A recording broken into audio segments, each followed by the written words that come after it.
इस सेगमेंट में हम लोग डिस्कस करेंगे relation between mutual inductance and self inductance. इसी टॉपिक को कोफिशिएंट ऑफ कपलिंग के नाम से भी जाना जाता है, या फिर एग्जाम में आपको ऐसे भी पूछ सकता है coupling of two coils with flux linkage. बहुत ही इंपॉर्टेंट टॉपिक है, इसको अच्छे से समझिएगा। देखिए, इससे पहले के टर्न पे हमने आप लोगों को सेल्फ इंडक्टेंस और म्यूचुअल इंडक्टेंस हम लोग पढ़ चुके हैं। अभी आज हम लोग इनके बीच में रिलेशन हम लोग पढ़ने वाले हैं कि सेल्फ इंडक्टेंस और म्यूचुअल इंडक्टेंस के बीच में क्या रिलेशन होता है। म्यूचुअल इंडक्टेंस को हम लोग एम से दर्शाते हैं और सेल्फ इंडक्टेंस को हम लोग एल से दर्शाते हैं। क्लियर हुआ? सेल्फ इंडक्टेंस के लिए केवल एक ही कॉइल की जरूरत पड़ती है, जबकि म्यूचुअल इंडक्टेंस में हमें मिनिमम 2 कॉइल का होना जरूरी है। तो इस टॉपिक को भी हमें पढ़ने के लिए 2 कॉइल हम लोग लेंगे। तो यहीं पे थ्योरी शुरू होती है। Consider 2 coil C1 and C2 having self inductance L1 and N2 and number of turns capital N1 and N2.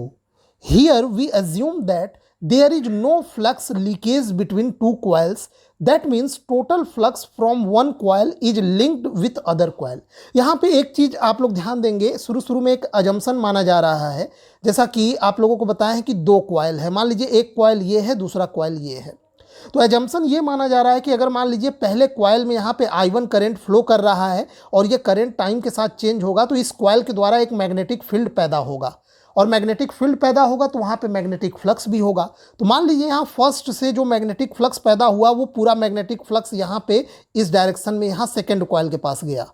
तो मान लीजिए यहाँ पे अगर 100 यूनिट का फ्लक्स जनरेट हुआ है, तो एजम्पशन ये माना जा रहा है कि टोटल 100 यूनिट का जो फ्लक्स है वो सेकेंड कॉइल तक चला आएगा। यानी दोनों कॉइल के बीच में जो फ्लक्स लीकेज है वो 0 है, या यूं कहिए कि जो फ्लक्स लिंकेज है वो 100% है। फ्लक्स का लिंकेज 100% है, 100% फ्लक्स दोनों कॉइल में लिंक है। लेकिन लीकेज की बात की जा रही है तो दोनों के बीच में फ्लक्स लीकेज 0 है, कोई भी फ्लक्स लीक नहीं कर रहा है। 100% फ्लक्स पहले कॉइल से दूसरे कॉइल तक पहुंच जा रहा है। ये एजम्पशन हम लोग मान के चलेंगे। हालांकि ये चीज़ प्रैक्टिकली पॉसिबल नहीं होता है, कभी भी ये 100% लिंकेज संभव नहीं है। वो बाद में हम लोग जाके इसको हम लोग फिगर आउट करेंगे। फिलहाल हम लोग ये एजम्पशन मान के चलेंगे, ठीक। तो यहाँ पे हम लोग देखते हैं, if coil C1 having current I1 and flux phi1 in each turn, then self inductance of C1 is, क्या हो जाएगा उसका सेल्फ इंडक्टेंस। उसके लिए पहले ये डायग्राम समझिए। देखिए डायग्राम में यहाँ पे एक कॉइल है, यहाँ पे C1 है और ये दूसरा कॉइल C2 है। अच्छे से समझिएगा। C1 कॉइल में नंबर ऑफ टर्न्स N1 है, कैपिटल N1, और इस कॉइल में करंट फ्लो कर रहा है I1, जबकि C2 कॉइल में कोई करंट फ्लो नहीं कर रहा है, बस इसमें नंबर ऑफ टर्न्स N2 है। अब यहाँ पे C1 कॉइल में जो करंट I1 फ्लो कर रहा है, ये टाइम के साथ चेंजिंग करंट है। तो ये चेंजिंग जो करंट है वो एक मैग्नेटिक फील्ड पैदा करेगा, और मैग्नेटिक फील्ड पैदा होगा तो उससे कोई ना कोई फ्लक्स तो लिंकेज होगा ही। तो उस मैग्नेटिक फील्ड से मान लेते हैं phi1 फ्लक्स यहाँ पे जनरेट हुआ। किसके द्वारा? C1 कॉइल के द्वारा। अब यहाँ पे हम लोग एजम्पशन माने हैं कि 100% इनके बीच में फ्लक्स का लिंकेज है।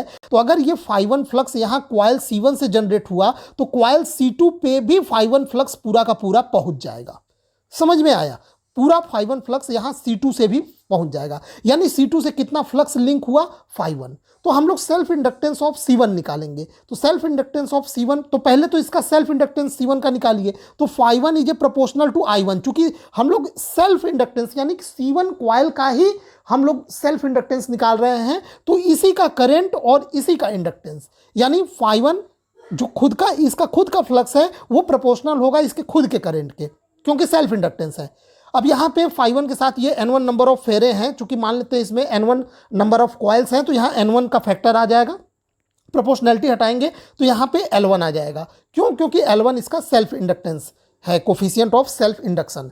तो L1 की वैल्यू आप निकालेंगे तो वो N1 phi1 बटे I1 हो जाएगा। तो ये तो सेल्फ इंडक्शन हुआ C1 का। लेकिन अब हमको यहाँ पे चाहिए म्यूचुअल इंडक्टेंस। तो अच्छा, एक चीज़ और, यहाँ पे हमें इसकी वैल्यू बाद में ज़रूरत पड़ेगी। तो ये L1 बटे ये N1 कर लीजिए, ये phi1 बटे I1, इसको इक्वेशन 2 मान लीजिए। इसका हमें बाद में ज़रूरत पड़ेगा, इसीलिए इसको हम पहले ही लिख लेते हैं। अब हम लोग इन दोनों कॉइल के बीच में म्यूचुअल इंडक्टेंस निकालते हैं। तो म्यूचुअल इंडक्टेंस के लिए इसको ज़रा अच्छे से समझिएगा। हमें निकालना है mutual inductance between these 2 coil. तो कैसे निकालेंगे? सुनिए। फ्लक्स किसका है? C1 का, 100% फ्लक्स किसके पास पहुंच रहा है, C2 के पास। तो φ1 ये C2 का फ्लक्स, C2 का फ्लक्स जो कि φ1 ही है। अगर 100% लिंकेज ना होता तो यहां पे समथिंग φ2 होता, लेकिन 100% लिंकेज है तो अगर यहां से φ1 चला तो यहां तक φ1 पहुंचा। तो C2 का flux φ1 is a proportional to C1 का करेंट, क्योंकि C1 के करंट I1 के कारण ही ये φ1 फ्लक्स C2 तक पहुंचा है। तो C2 में जो फ्लक्स लिंक हुआ है φ1 is a proportional to I1।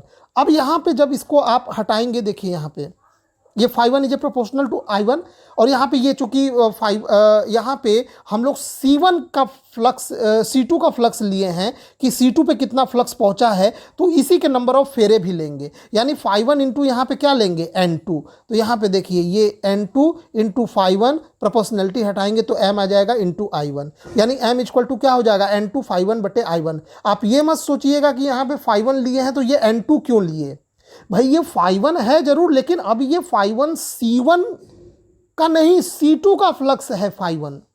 ये बात अलग है कि दोनों में सेम है, बट हम लोग यहाँ पे फॉर्मूले में जो φ1 फ्लक्स रखे हैं वो ये मान के चले हैं कि वो C2 का φ1 रख रहे हैं, तो यहाँ पे नंबर ऑफ फेरे जो लेंगे वो भी C2 का ही लेंगे। तो N2 into φ1 equal to M I1 हो जाएगा।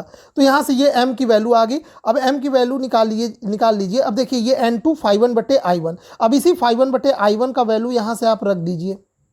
यहाँ पे देखिए φ1 बटे I1 की वैल्यू क्या है, L1 बटे N1। तो जैसे ही यहाँ पे L1 बटे N1 रखेंगे तो ये L1 N2 बटे N1 आ जाएगा। इक्वेशन नंबर 3 हो गया। अब सिमिलरली अब इसका उल्टा, यानी if coil C2 having current I2 and flux φ2 in each turn. अब देखिए इसी का उल्टा केस देखिए, मान लीजिए अब यहाँ C2 में कितना करंट फ्लो कर रहा है, I2। अब ये I2 करंट टाइम के साथ चेंज हो रहा है और इसमें नंबर ऑफ टर्न्स N2 है। तो इस I2 के कारण यहाँ C2 कॉइल में एक मैग्नेटिक फील्ड पैदा होगा, मैग्नेटिक फील्ड पैदा होगा तो एक मैग्नेटिक फ्लक्स होगा। अब ये जो φ2 फ्लक्स यहाँ C2 पे पैदा हुआ है, चूंकि 100% हम लोग लिंकेज मान के चल रहे हैं, तो ये टोटल φ2 फ्लक्स कहाँ पे चल के आ जाएगा, C1 के पास। तो C1 से भी कितना फ्लक्स लिंक हो जाएगा, φ2। क्लियर हुआ। और इसमें कितने नंबर ऑफ फेरे हैं, N1। क्लियर। अब देखिए यहाँ पे सबसे पहले हम सेल्फ इंडक्टेंस C2 का लगाएंगे। तो सेल्फ इंडक्टेंस C2 का लगाएंगे तो C2 का flux φ2 is a proportional to C2 का करंट I2। क्लियर, इसमें कोई दिक्कत ही नहीं है। अब चूंकि C2 का सेल्फ इंडक्टेंस है तो C2 के ही यहाँ नंबर ऑफ फेरे N2 लग जाएंगे। तो यहाँ पे ये जो एक कांस्टेंट यहाँ पे आएगा सेल्फ इंडक्टेंस L2 आएगा। L2 क्या है, ये self inductance of coil C2 है। तो L2 का यहाँ पे वैल्यू निकाल लेंगे। और अब हम लोग जब म्यूचुअल इंडक्टेंस के लिए फॉर्मूला लगाएंगे अभी नेक्स्ट लाइन में, तो यहीं पे समझा देता हूं।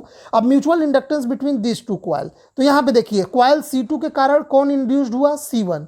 C1 में कितना फ्लक्स आया है, φ2 आया है चल के, लेकिन C1 में फेरे कितने हैं, N1। ये किसके प्रोपोर्शनल होगा, वो प्रोपोर्शनल होगा I2, यानी दूसरे में बहने वाले करंट, क्योंकि इसी I2 के कारण ही तो ये फ्लक्स φ2 पैदा हुआ और ये पूरा का पूरा φ2 इस C1 के पास पहुंचा। तो ये जो φ2 पैदा हुआ है वो करंट इन C2 यानी I2 के कारण पैदा हुआ है। तो φ2 is a proportional to I2 होगा। हालांकि ये φ2 C1 में भी इतना ही लिंक है, इसीलिए यहाँ पे नंबर ऑफ फेरे जब लगाएंगे तो वो C1 का N1 लगाएंगे। ठीक है, अब यही आगे बढ़ते हैं। यहाँ से L2 बटे N2 का मान निकाल लीजिए, बाद में जरूरत पड़ेगा। देखिए mutual inductance between this two coil, तो यहाँ पे N1 φ2 यहाँ पे is equal to M I2। जब हटाएंगे तो इनके बीच में एक कांस्टेंट आएगा M, म्यूचुअल इंडक्टेंस। ठीक है, वो दोनों कांस्टेंट ही होता है, सॉरी बराबर ही होता है, क्योंकि L1 L2 दोनों कॉइल का सेल्फ इंडक्टेंस L1 L2 अलग अलग होगा, बट म्यूचुअल इंडक्टेंस दोनों का सेम ही होगा। ये रेसिप्रोसिटी थ्योरम में हम लोग पढ़ भी चुके हैं।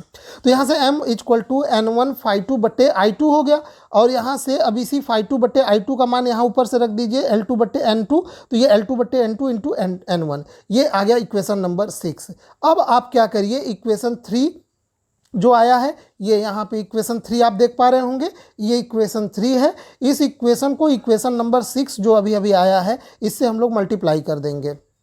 तो LHS और RHS को मल्टीप्लाई करिए तो एक साइड ये M स्क्वायर आएगा, दूसरे साइड दिस इंटू दिस। तो यहाँ पे आप पाएंगे कि ये N1 N1 N2 N2 cut जाएगा और यहाँ पे M square is equal to L1 into L2 आ गया। तो यहाँ पे M बराबर क्या आ जाएगा, under root L1 into L2। यही होता है इन दोनों के बीच में रिलेशन। ठीक है, self inductance and mutual inductance के बीच में ये रिलेशन होता है। अब हम लोग इसमें इन्वॉल्व करेंगे कोफिशिएंट ऑफ कपलिंग। क्यों? क्योंकि देखिए शुरू में हमने एक अजम्पशन माना था कि एक कॉइल से जो फ्लक्स जनरेट हुआ है वो 100% जाके लिंक हो जाएगा दूसरे कॉइल से, यानी दोनों कॉइल के बीच में 100% फ्लक्स का लिंकेज है, या दूसरे वर्ड में ये कहें कि दोनों कॉइल के बीच में फ्लक्स का लीकेज जीरो है, कोई भी फ्लक्स लीक नहीं कर रहा है, जो कि प्रैक्टिकली इम्पॉसिबल होता है। समझ में आया? यानी कुछ ना कुछ फ्लक्स तो लीक करेगा ही करेगा। तो इसीलिए यहाँ पे एक आता है coefficient of coupling. Initially we assume that there is no flux leakage between two coil, but practically there is always flux leakage is present in the circuit. ये कह रहा है कि शुरू में हमने ये माना था कि दोनों कॉइल के बीच में किसी भी प्रकार का फ्लक्स लीकेज नहीं हो रहा है, बट प्रैक्टिकली कुछ न कुछ फ्लक्स लीक ही कर जाता है। इसीलिए हम यहाँ पे एक कोफिशिएंट ऑफ कपलिंग के इन्वॉल्व करेंगे, या कपलिंग कोफिशिएंट, जो कि इन्वॉल्व होता है यहाँ m इज इक्वल टू के अंडर रूट L1 L2। तो यहाँ से k का वैल्यू निकालेंगे तो वो आएगा m by under root L1 into L2।